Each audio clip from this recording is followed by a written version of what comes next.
Welcome to Chetana's kitchen. ಇವತ್ತು ನಾವು ಬದನೆಕಾಯಿಯ ಮಸಾಲೆ ಸ್ಲೈಸ್ ಮಾಡಿಕೊಳ್ಳೋಣ.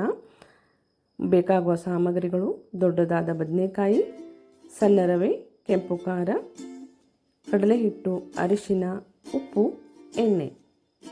ಈಗ ಬದನೆಕಾಯಿಯನ್ನು ಗುಂಡದಾಗಿ ಸ್ಲೈಸ್ ಮಾಡಿಕೊಂಡಂತಹ ಸ್ಲೈಸ್ಗಳನ್ನು ನೀರಿನಲ್ಲಿ ಚೆನ್ನಾಗಿ ತೊಳೆದಿಟ್ಟುಕೊಳ್ಳುವ.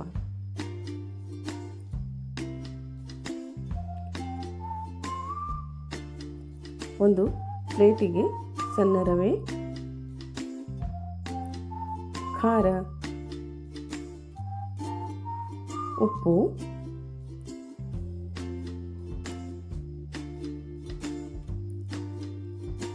ಅರಿಶಿನ ಬೆರೆಸಿ ಚೆನ್ನಾಗಿ ಮಿಕ್ಸ್ ಮಾಡಿಕೊಳ್ಳೋಣ. ಇದಕ್ಕೆ ಸ್ವಲ್ಪ ಕಡಲೆ ಹಿಟ್ಟು ಬೆರೆಸಿ ಚೆನ್ನಾಗಿ ಮಿಕ್ಸ್ ಮಾಡಿಕೊಳ್ಳುವ. ಮಿಕ್ಸ್ ಮಾಡಿಟ್ಟುಕೊಂಡಂತಹ ರವೆಯಲ್ಲಿ ಬದನೆಕಾಯಿಯ ಸ್ಲೈಸ್ಗಳನ್ನು ಒಂದೊಂದಾಗಿ ಎರಡೂ ಬದಿಯಲ್ಲಿ ಹಚ್ಚಿ ತೆಗೆದಿಟ್ಟುಕೊಳ್ಳಿ. ಈಗ ಫ್ರೈಯಿಂಗ್ ಪ್ಯಾನಿಗೆ ಒಂದು ಚಮಚದಷ್ಟು ಎಣ್ಣೆ ಹಾಕಿ ಅದಕ್ಕೆ ಸ್ಲೈಸ್ಗಳನ್ನು ಒಂದೊಂದಾಗಿ ಬಿಡುವ. ಶಾಲೋ ಫ್ರೈ ಮಾಡುವ. ಎಣ್ಣೆಯನ್ನು ಮೇಲ್ಬದಿ ಹಾಕಿ ಹೊರಳಿಸಿಕೊಳ್ಳುತ್ತಾ ಚೆನ್ನಾಗಿ ಬೇಯಿಸಿಕೊಳ್ಳೋಣ.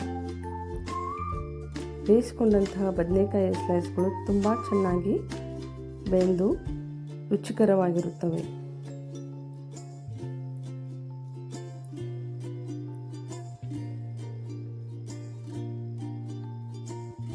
ಮತ್ತೆ ಹೊರಳಿಸುತ್ತಾ ಅವುಗಳನ್ನು ಎರಡೂ ಬದಿಯಲ್ಲಿ ಚೆನ್ನಾಗಿ ಬೇಯಿಸಿಕೊಳ್ಳಿ. ಬೆಂದಿದೆಯೋ ಇಲ್ಲ ಎಂದು ಚಮಚದ ಸಹಾಯದಿಂದ ಒತ್ತಿ ನೋಡಿ.